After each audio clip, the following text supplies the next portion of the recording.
This is how I make my homemade bruschetta, but first I have to make some garlic flavored oil. Alright, to make my flavored oil, you are going to use about 2 cups of a good olive oil. I use extra virgin.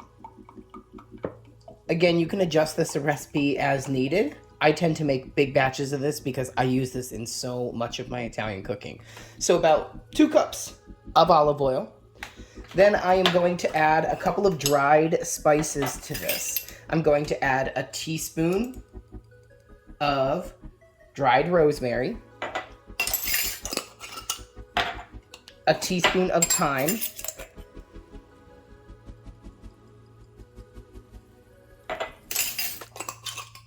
teaspoon of dried oregano,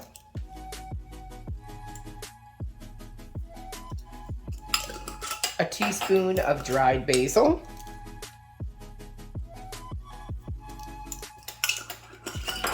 I'm gonna do a half a teaspoon of red pepper flakes. I'm gonna add 1 teaspoon of salt and a couple of good cracks of pepper, fresh cracked black pepper.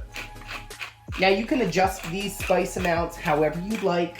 I really just like this because it gives a really flavorful base. Then I'm gonna add, really it depends on how much garlic you like. I love garlic and I really want to infuse this oil with tons of garlic flavor. So I have some different size ones here. I always pick out the biggest ones. Like if you were using small cloves of garlic, this would be at least like 3. And there's 2 here. So I'm going to use about 4 or 5 pretty large ones here. If I had to guess, this would probably be about 3 tablespoons, if not 4 tablespoons of like a minced garlic. So let's start by getting that in. I happen to have this nifty garlic press. If not, you'd want to mince this up pretty fine. So I'm just going to start by squeezing those right in there.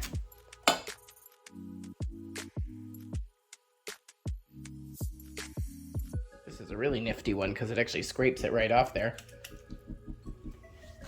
And let's get that over some medium heat. All right, while that heats up, I am going to slice up some tomatoes. I have a colander here. I really want to drain these so that they're not mushy all over my bruschetta. So what I'm going to do is I'm going to put this into a bowl, and I'm going to start by slicing up some tomatoes. So I have a big, vast variety of tomatoes growing in my garden. Honestly, they say that you can use all different types, and I really, really do. I've everything from like a San Marzano tomato to a beefsteak. Honestly, it's really dealer's choice, especially this time of year when tomatoes are just so lush. And I'm just going to give them a slice like this. Cut off that end there, compost that. And then I'm just going to turn them and give them a nice dice.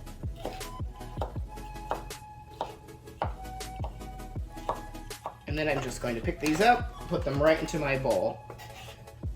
I want a total of about 4 cups.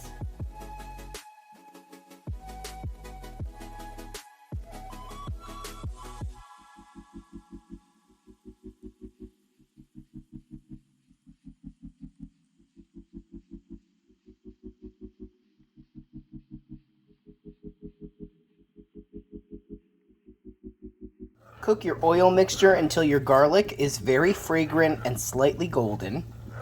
And I'm going to add a little bit of fresh herbs in here. I'm probably going to add about a tablespoon of fresh parsley, only because I would have used a teaspoon of dried parsley, but I ran out. So I'm going to go grab some of that out of the garden, as well as a little bit more basil, because honestly, when you're cooking Italian style, I don't think there's ever such thing as too much basil.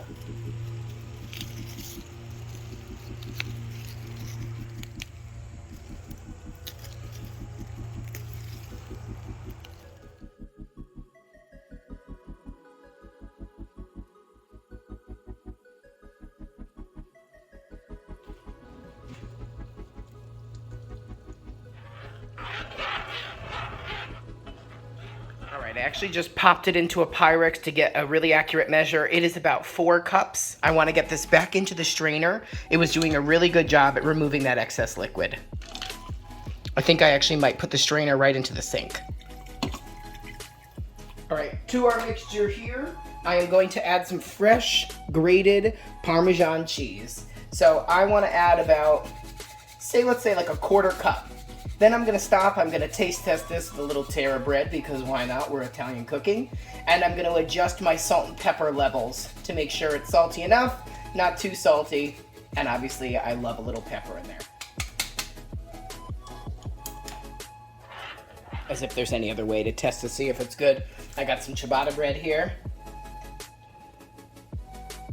Make sure I dip it far enough to get those spices in there. This is a very technical thing, you know, you gotta try it. All right, shake off some excess so I don't get it all over myself. It's pretty good, pretty darn good. Maybe I'll add just a tiny pinch more salt, maybe like a quarter teaspoon, but this is just seasoned to your liking. While we're over here, let's preheat the oven so we can get our bread nice and toasty.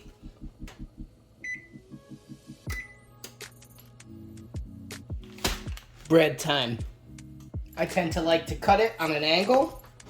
So I just go through with a bread knife, cutting equal sized pieces. Did about half this because it's really just me eating this today. All right, let's get these onto a parchment lined tray. And get them brushed with that oil. Really brush down into those herbs.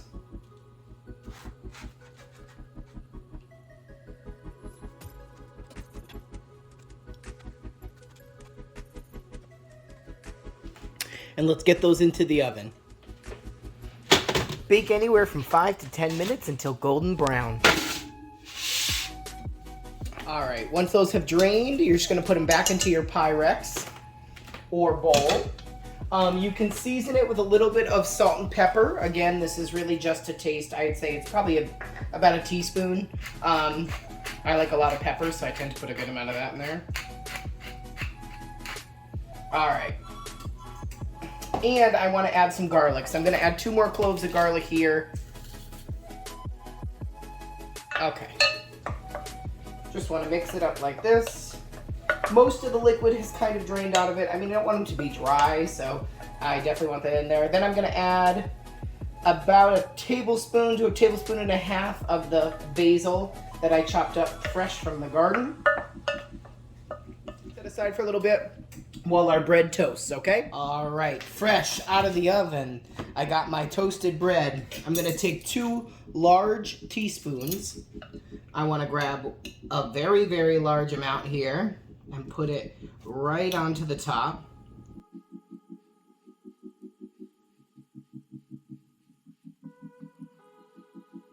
All right, so now I'm gonna top it with my fresh basil. And then last but certainly not least, I'm going to use a balsamic glaze. And I absolutely love a balsamic glaze. Perfect, just like that. Make sure you subscribe for more recipes just like this.